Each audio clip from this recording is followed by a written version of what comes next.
जब टेलीविजन के हिसाब से बच्चे बड़े होते थे, अब तो मोबाइल के हिसाब से बच्चे बड़े हो रहे हैं, उनको पता ही नहीं हम कौन है।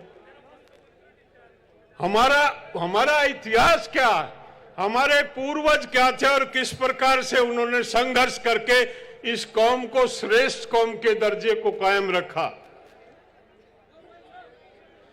जाटों ने हमेशा, जाट की फितरत रही है, जाट ने हमेशा कर्म में विश्वास किया, जाट ने हमेशा मेहनत में विश्वास किया, जाट ने हमेशा पोप और पाखंड का विरोध किया। एक जमाना था तब सब जाट, तमाम देश का जो जाट था उसने बौद्ध धर्म को स्वीकारा था, क्योंकि वो पोप और पाखंड से दूर रहता था।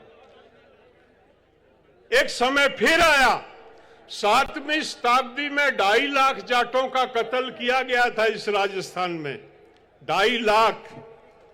माउंट आबू पे एक यज्ञ हुआ था, उस यज्ञ में एक जाति विशेष के लोगों ने एक जाति का जन्म दिया था और एक नया पोप और पाखंड इस प्रदेश में शुरू हुआ था। 1300 साल हमारे बुजुर्गों ने वो गुलामी सहन की। आज जिस तरह का राजनीतिक माहौल है, हमारी कौम को बखेरा जा रहा है, हमारे नौजवान को गुमराह किया जा रहा है, हमको उधर ले जाया जा रहा है जो हमारी नस्ल, जो हमारा डीएनए नहीं है, उस गली में हमको घुसाया जा रहा है। जाट, बहुत से लोग आज कहते हैं आज अगर आपको हिंदू बनना है तो एक दल विशेष का मेंबर बनना पड़ेगा, अगर आप दल विशेष के मेंबर नहीं है तो आप हिंदू नहीं रह सकते। भाई क्यों नहीं रह सकते? कौन हमको सर्टिफिकेट देगा कि हम हिंदू हैं या नहीं है? हम हिंदू थे, हम हिंदू हैं, हम हिंदू रहेंगे, कोई हमारे हक को छीन नहीं सकता। राम की बात करते हैं, हमसे सवाल करते हैं, हमसे बहस करते हैं। हमारा राम सोते राम, जागते राम, बैठते राम, उठते राम। किसान जब खेत जाने के लिए बैलों को खोलता है तो बोलता है ले राम का नाम।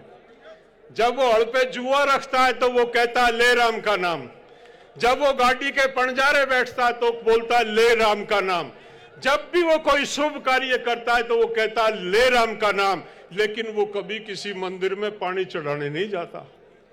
देखा है अपने बाप दादा को, अपने को, किसी को? ये अंतर आ गया जाट में। हमारे बाप दादा का राम उनके साथ रहता था, उनकी जेब में रहता था, निकाल के अपने से मिल लेते थे। आज हम राम को ढूंढने के लिए मंदिर में जाते हैं। एक पंडित जी कहता पानी चढ़ा दे। भाई पत्थर की मूर्ति है, ये तो वहां मकराना बनती है, एक कारीगर ने बनाई थी। बोला मैंने इसमें प्राण प्रतिष्ठा कर दी। भाई तेरा बाबू मरा, तने उसको ही प्राण प्रतिष्ठा क्यों नहीं करी? अपनी माँ की क्यों नहीं करी? अपने रिश्तेदारों की क्यों नहीं करी? अगर ऐसा ही प्राण प्रतिष्ठा करने वाला था, वो हमको बेवकूफ बनाता। आज से 50 साल पहले किसी गांव के, जाट के गांव में मंदिर नहीं होता था। शिवालय होते थे जोड़ के किनारे, औरतें थोड़ा सा दूध लेके लोटे में पानी में डाल के जाके उस पर चढ़ा देती थी। कोई उसमें पंडित नहीं होता था, कोई ढोंग और पाखंड नहीं होता था। आज हमारे बच्चों को पता ही नहीं है। आज हमारे बच्चे हरिद्वार जाते हैं, नंगे पैर भागे कावड़ उठा के ला रहे हैं। अरे तेरे खेत में कावड़ है, तेरे खेत में गंगा। एक चौधरी हर की पेड़ी पे रोहतक की तरफ मुंह करके पानी दे रहा था। भीड़ इकट्ठी हो गई। भीड़ ने देखा बूढ़ा पागल हो गया। उन्होंने कहा, जब वो रुक गया, भीड़ होगी, मजमा लग गया, तो उन्होंने कहा चौधरी साहब क्या बात थी? कहने लगा मेरे गेहूं है, उनमें पानी दे रहा हूं। कहने लगा खेत कहाँ है आपका? कहने लगा रोहतक है। कहने लगा चौधरी पागल हो गया, 250 किलोमीटर पानी जाएगा। अरे ये सूरज बोला करोड़ों किलोमीटर दूर है, इस बामण का पानी उड़े जा रहा है, तो मेरा रोहतक जाने में क्या लगता। बहुत ही श्रेष्ठ कौम, कर्म प्रधान कौम, जिसने काम किया, जिसने मेहनत का खाया, जो समाज को लेके चलती है, जो किसी का बुरा नहीं चाहती, जो गलत बात में अपने बेटे और भाई के विरोध में खड़ी हो जाती है, जो न्याय के साथ खड़ी होती है, ऐसी श्रेष्ठ कौम है जाट कौम। कहां जा रहे हैं हम, किस दिशा में जा रहे हैं, कौन सी दिशा इनता हमारी कौम में बनी है, इसमें एजेंडा है सामाजिक कुरीतियों का। इसलिए बोल रहा हूं राजा राम जी कि इस पे बोला नहीं कोई। नेता आते हैं, वो अपने नेता, हर आदमी बेचारे की मजबूरी है, वो अपनी पार्टी की बताने लगता। समाज में हमको समाज ठीक होगा तो जाट ठीक होगा, और जाट ही नहीं रहेगा तो फिर करेंगे क्या इस धंधे का।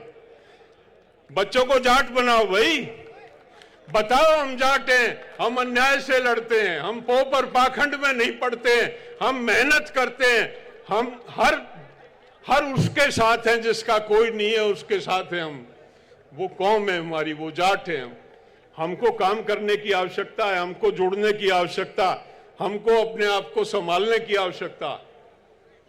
एक सुबह कह रहे थे, एक विधायक जी पूर्व मंत्री थे, वो कहने लगा अगर नियम अनुसार होगा तो कार्य हो जाएगा।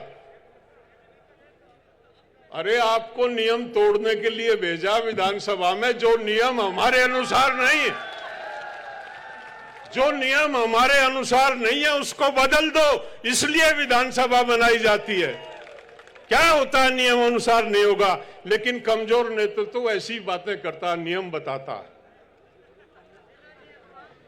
कहीं ना कहीं आपका दबाव कम, लाखों जाट बैठे हैं और नियम बताया जा रहा है। हम देवीलाल जी के साथ रहे, मुझे देश के जो क्रीम थी उनके साथ रहने और सीखने का मौका मिला मुझे। मैं चौधरी चरण सिंह के चरणों में बैठ के मैंने सीखी राजनीति में, 7 साल उनके चरणों में रहा।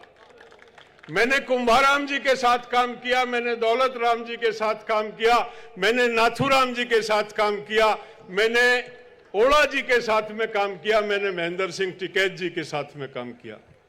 जो तोप थी हिंदुस्तान में अपने समय की, मुझे सौभाग्य मिला सबके साथ काम करने का।